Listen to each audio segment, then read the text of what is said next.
Hey everyone, it's me, Bren, living and growing in Zone 5B, Ohio, with another Garden Chat presentation. Today I had the privilege of speaking with Walter Reeves, amazing garden radio host. I was so nervous. You'll have to listen to our conversation in today's show and tell me if you can tell just how nervous I was, right? So this coming weekend is not only Mother's Day, but International Gardening Nude Day. Did you know that? I remember when I saw Walter this past spring in Atlanta for the Garden Blogger Conference, and he had mentioned that holiday, and I couldn't wait to find out more from him. So I hope you enjoy today's share with Walter Reeves. And we're live. Hey Walter, how you doing? Hey Bren, I'm doing great. So you're down in the Atlanta, Georgia area, correct? I think if someone were to ask where am I from, I would say Atlanta. And if they said where in Atlanta, I would say inside the perimeter. If they said inside the perimeter, I would say, well, near La Vista Road. And they would say, well, do you live in Oak Grove, Sagamore? And then I would get down to my real street. But Atlanta, that's close enough.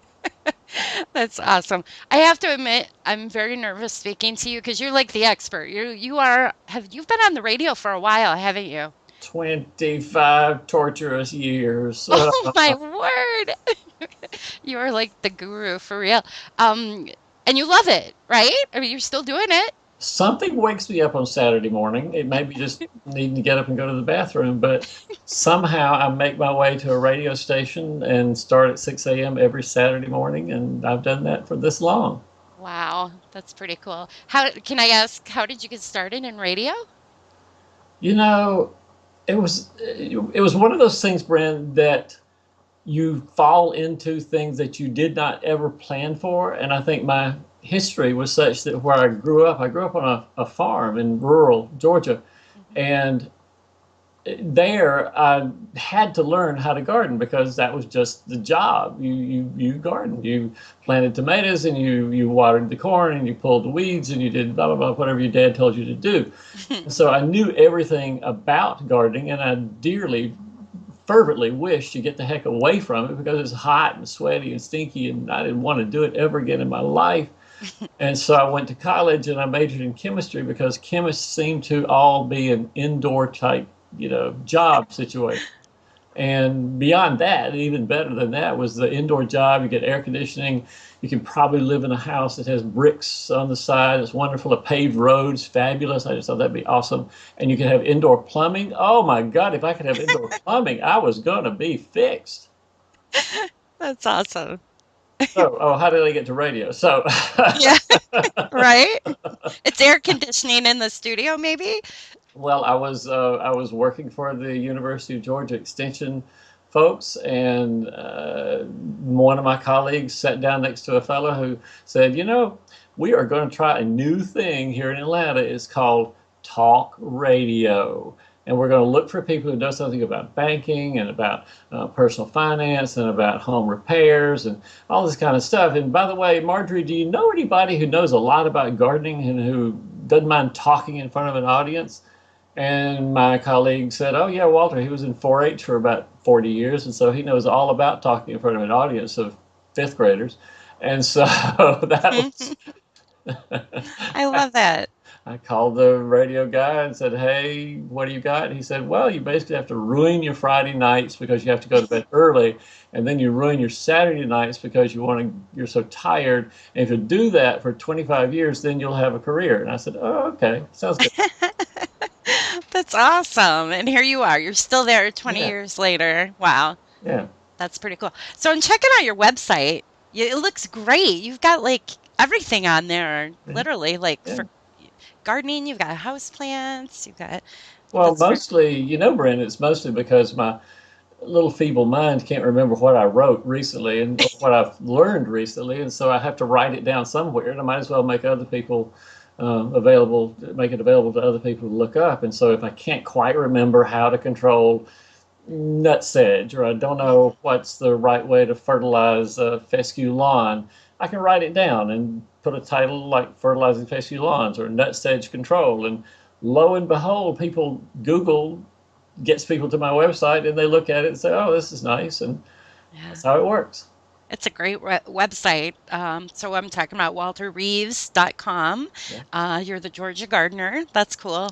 And you're on Twitter, you're on Facebook, Yeah. Pinterest. Vimo, Oh, Insta. Pinterest is so awesome. Just discovered Pinterest, and all I'm doing on Pinterest is having a weed identification and control board. And so I pick pictures of weeds and say, here's the way to control smilax and crabgrass and chickweed and all the different weeds we have here in the southeast. Hmm. And so lots of people follow that just so they can identify the weeds in their landscape. I love that. I gotta check that out because that's useful. It's amazing how, so I'm up in Ohio, a little different than Georgia, and the weeds are like the first to flower. Sure, that's why they're weeds. That is the definition of what makes a weed. Something that is before everything else starts, the weed is flowering or growing or something like that. So Wow. strategies for weed control sometimes are just basically don't let it flower. Hmm. Oh, that's cool. We could do a whole nother podcast on that, couldn't we? We could talk about that later. Yeah, yeah, yeah, yeah. Oh my gosh. Okay. So we've got this interesting event coming up. And I am so excited. I am so excited because, Bren, every May, the first Saturday of May, every year, the entire world gardening community celebrates World Naked Gardening Day, and I will be celebrating that here in Atlanta. I love it. Your blog post, you're very risky at like Oh, you really participate in this. yeah, but I love it. I'm not confident enough to do that. And I live out in the country. My neighbors couldn't see it anyways. Are Brent, you like, Brent, can your neighbors see you? all you have to do is take a picture of your feet, your bare feet on either side of a weed or a tomato plant or something like that.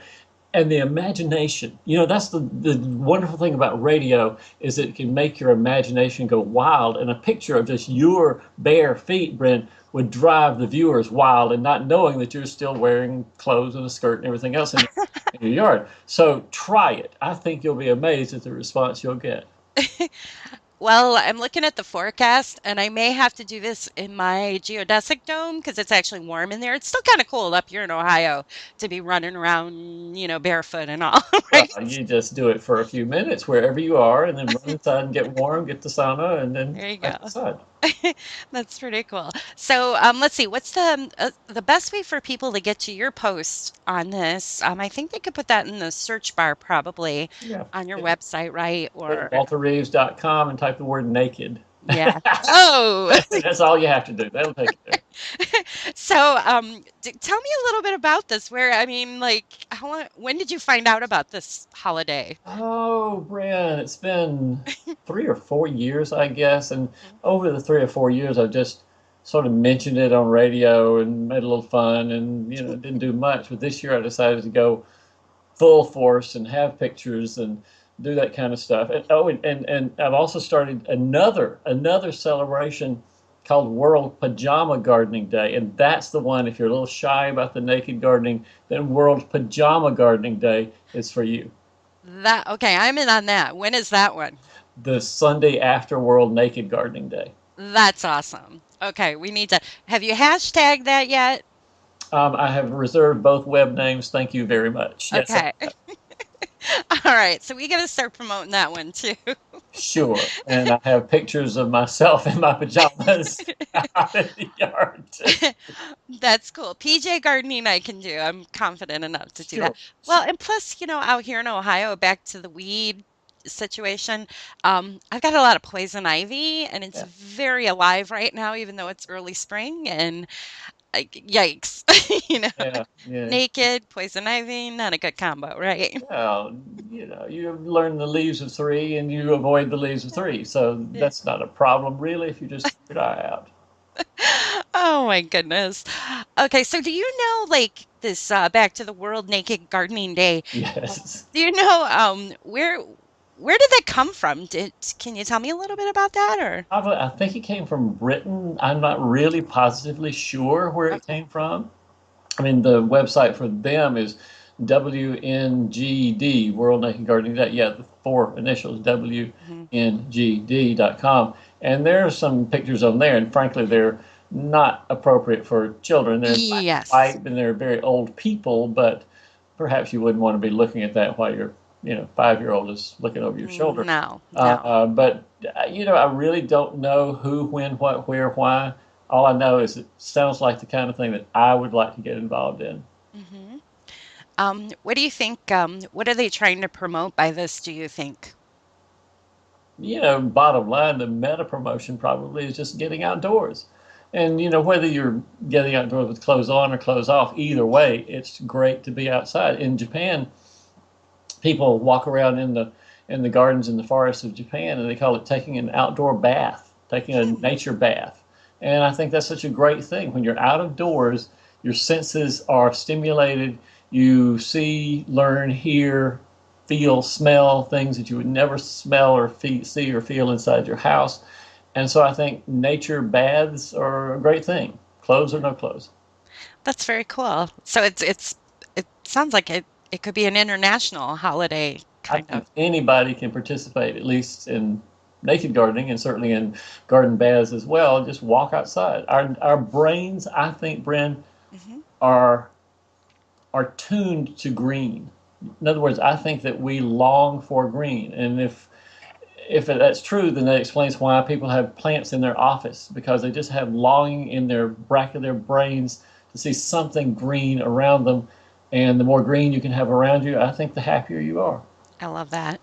I love that. I'm looking at your webpage right now, and I got to tell you, you're pretty good with strategically holding that wheelbarrow with the iris in it. Right on. We made real sure I have my neighbor, my photographer neighbor, who made me swear I would not mention his name. So I told Carl that. Oh, uh, well, anyway, the guy Oops. across the street, yeah, he took the pictures with me. Oh, I love that. So, I'm still looking at your website. Tell me a little bit about you have like a light in your backyard that's attached to this post. Well, The in the dark, it's hard to see what is going I on. love that. No, the ball and it's kind of got like stars and the moons on it. That That's was my first photograph of myself in the garden, and of course, it's pitch black except for the ball, and so you don't know if I'm in that picture or not, and I'm not telling you. so that's a little fun game. You can go on Walter's website and see if you can identify him. Yeah, How fun is that? spot me. Yeah, sure. And then you've got no bare naked soil. Do you want to expand on that a little Well, bit? I think I saw that I want to say at the Ohio, must have been Ohio when I was at the state fair up there. I saw a sign, and it was the Master Gardeners, and they had a display about mulch, and that was their theme that year. I think was no bare naked soil. I mean, I thought it was pretty appropriate for gardeners to know how to use mulch in the garden. And then I also know, and this was in Ohio too, that I was driving down the street with a young woman who was taking me to a television shoot. And I said, "Oh my God, stop! They're naked ladies." Oh, And she yeah. just slammed on the brakes and covered her eyes and said, "Where, where? Call the cops." And I said, "No, look, they're naked lady bulbs that are blooming right now. And they're pink and white and they come up in the fall." And so I took pictures of those naked ladies, as they're colloquially called, Those are and gorgeous. post them too. Yeah, That was in Ohio too, huh? yeah, yeah, Very yeah. It was in Cincinnati. Do you can you guys grow that bulb down in Atlanta? Sure. Okay, okay. I wasn't. Oh, well, yeah, you can. I've seen tulips down there. I don't know. Yeah, Some of the southern states you can't really get a good display of bulbs, though, right? Because the yeah. whole yeah. Okay, very cool. Hey, so you know what? You need to come up to my county in Ohio. I think you would love our Wood County Fair. Yeah, Coming from 4-H and all, yeah. yeah, sure. It's like I would say it's one of the it's kind of known for one of the last to have such a large ag and animal and farm, less rides and more what the county fair was originally all about, right? So, But what can I eat on a stick? That is my way I judge fairs is how many oh, things you can eat on a stick. So tell me what I can eat on a stick at your fair. oh, we've got some good stuff. The guy comes in actually from Wisconsin. And he's got those cheese curds on a Ooh, stick. yeah. Um, we've even got some. They do some deep frying of Twinkies, Yeah, and yeah, of course your corn dog. Corn dogs are pretty good. And Yeah, yeah, so see, and we have yummy porcelain burgers. That's not on a stick, but I'm sure we could get you a stick I'm for sure. that. I just take a stick around with me and stab things and eat it right off the stick. That's the All only right. way to eat at a fair because you can't hold your sandwiches very well and have your drink in the other hand. No, you have to have things on No. a stick that you can put it in your waistband if you have both hands occupied. And so, yeah, I think food on the stick is where it's at. And of course, I went to the Minnesota State Fair last year, Mhm. and they had the Twinkies and the other kinds of candies and things like that. There was corn on a stick. It wasn't fried, but Wow. corn on a stick, and there's pork on a stick, and salad on a stick, and Mm. any number of things. Minnesota, huh? No, big time. Oh man, I love fairs, especially those kind of fairs. The food, the animals. Awesome. So, very cool. Okay, so we want to encourage everybody to participate this Saturday. And I will, you've talked me into it. I'm going to share my feet. Your feet, bare naked feet is a Maybe start. maybe some ankle, but the Ooh, count. already my imagination, you know where it can go. Oh, So hopefully we could get everybody to share their pictures, but if they keep it would keep like it to. clean. Right, I have a filtering software on my website. Thank you, so I know what can happen. I know. I wonder how I can remember back when photos started to be shared for the first time on Twitter, and I happened to be on a garden tour, and I shared a naked statue, and I actually got like banned from Twitter for a Oh good, my gosh. half an hour because it picked up it was a naked body, Right. Yeah. So I wonder if things have changed in the past few years. I haven't tweeted any nudity, so. Good. Good for you. Don't be stretching any bounds of propriety around here, Brent. No, we will not have it. All right. So, how exciting. Okay, so we'll look for your shares as well. And I'm assuming you're going to share them on your Facebook and maybe your Pinterest as well, right? I will share, well, probably on Facebook and Twitter, but Okay. Pinterest is a little weird. I'm not probably going to do it on Pinterest, but Uh, I'll share it on Facebook. The Georgia Gardener is my handle on Facebook, and Walter Reeves on Twitter. Thank you. That's going to be awesome. Okay. So, before I let you go, if you have time, I'd love you to share a little bit with the audience about your garden tours that you put together. I have the greatest job in the world, and you do Yes. too, because gardens are universal. They're worldwide, and there are people in other parts of the world who garden differently from you and I, and people who want to show their gardens off. And there are people here where I live who want to go see other people's gardens. And so I organize garden tours to other parts of the world. We've been to South Africa and New Zealand and Amsterdam last spring during the Tulip Festival. And one of Wow. my favorite places to go is Cuba. And I've been to Cuba now 4 times to see the gardens in Cuba, and we'll be going again this October. And it is just a fabulous thing to see other people out in the garden where there's a common language for us all. The green side goes up, the brown side goes down, and after that, you're a gardener. Oh, I love that. That's cool. So, have you been there before down to Cuba or? Yeah, yeah, yeah, yeah. 4 times so far. Oh my gosh, how cool. So, tell me about it. Like, what did you see? Well, it's interesting in that Cubans, I mean, Cuba, the country, is a poor country. I mean, you can't get around that. They've been embargoed by the U.S. for the last 50 years. And so, as such, they don't have much access to pesticides and fertilizers other than what they can make on their own. And that is the most fascinating thing to me because they are so successful as far as small scale gardening goes, maybe not in production agriculture, but in small scale gardening for vegetables and fruits and that sort of thing. They use compost, worm castings, and other naturally occurring, animal manures as fertilizer, and they collect them and store them and then use them in the gardens. And then the other thing for pesticides, I was startled. I mean, Brent, if you've ever grown eggplant, at least in Georgia, Hmm. we cannot grow eggplant without having a little tiny insect called a flea beetle that Oh yeah. releases Ugh. holes all over the eggplant. So I went to one of the organic or the garden in Havana and saw an eggplant, saw a whole row of eggplants. There was not one flea beetle to be seen on those leaves, not one pockmark on the eggplant leaves. And I turned to our guide and I said, how in the world do you not have flea beetles? And he pointed to another guy who's out in the field with a sprayer. And he was spraying some sort of liquid. And he said, oh, he used nicotine. And I said, how do you make it? And he takes old tobacco leaves, soaks them in a bucket with water overnight, strains the liquid out, and then uses that to spray on their cabbage and eggplant and everything else. It is very water soluble, and so it can be washed off very readily.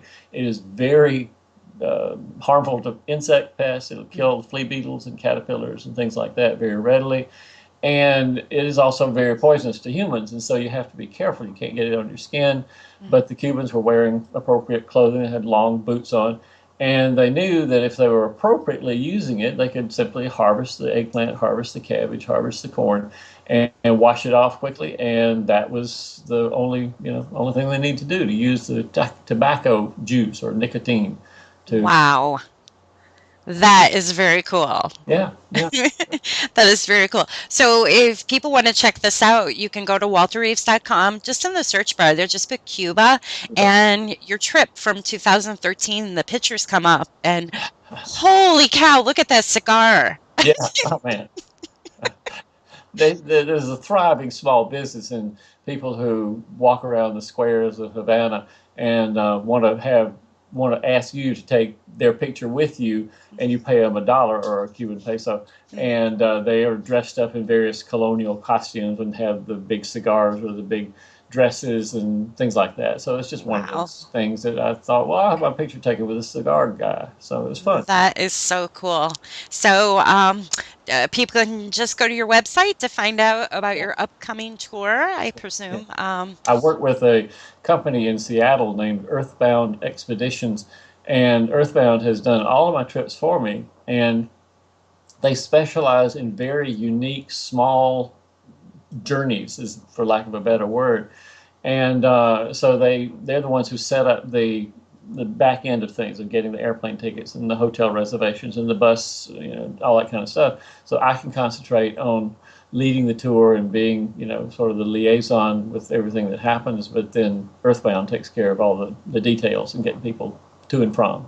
That sounds like fun. I don't know if I could go to Cuba. I got a lot of stuff going on this summer, but someday I would love to go to the UK and see Chelsea flower show. Gosh, yes. Oh, I've never been to Chelsea. I want to go to Chelsea. Let's go together. There you go. Maybe let's think about that. That would be fun. It would. How cool. So, thank you for sharing all that with me. The nudity and the tours coming up. Very cool. Do you have anything else coming up that you want to share?